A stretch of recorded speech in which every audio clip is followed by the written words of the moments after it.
consonantes. El alfabeto, the alphabet. Still focusing on this.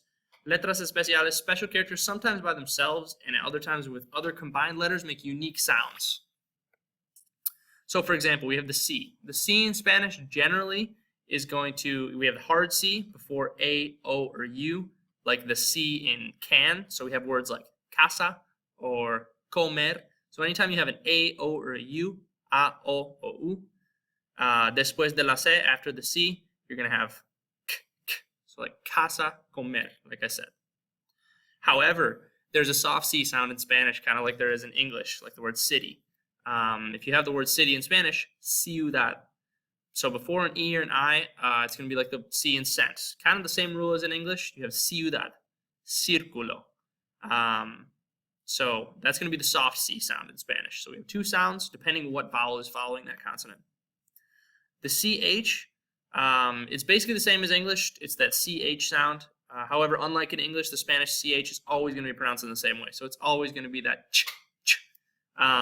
We have the word chivalry in English, so that's kind of that SH sound.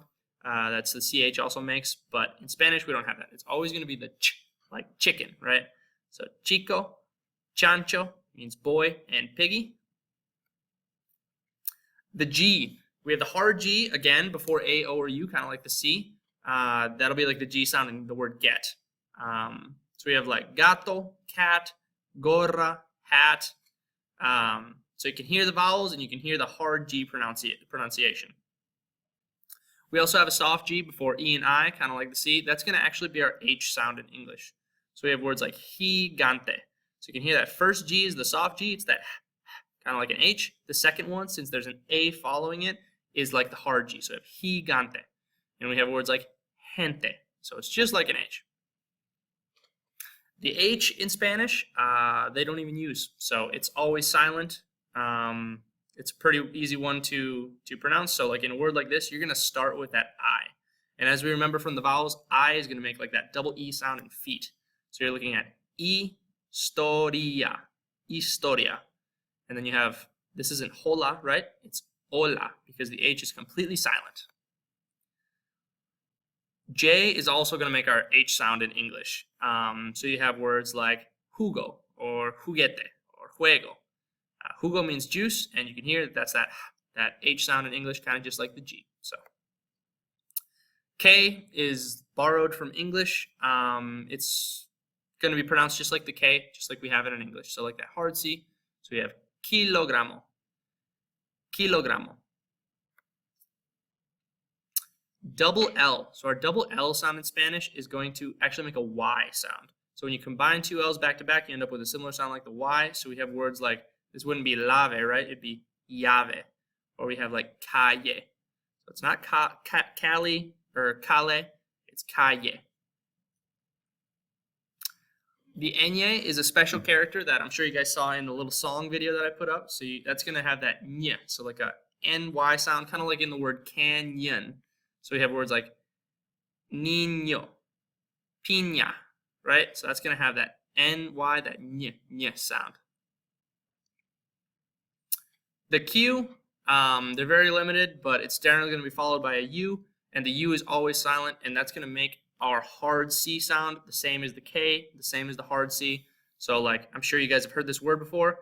Cheese, we have queso, right? So you can hear that it's just like a K, and the U is silent as well. So U can either be pronounced like that U, but if it's following a Q, it's always quiet. If you guys have any questions on that, feel free to reach out to me. Here we have quince. So we have the C, since it's followed by an E, it's going to have that soft C. So we have quince.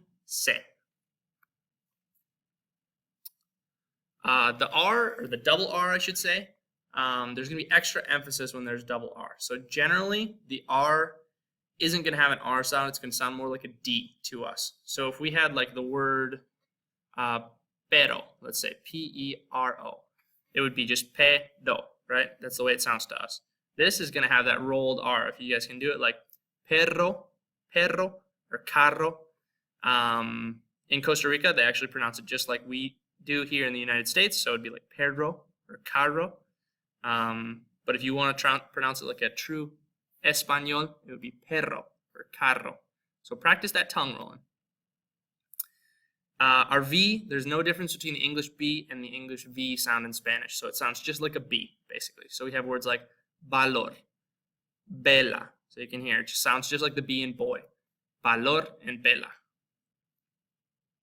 And then W, it doesn't have a fixed sound. Generally, it sounds like GU, so they'll say like water polo, but it's not a Spanish letter, so it's always just going to be the words pronounced in English kind of the same way. So if you have a word like this, it's just going to be water polo.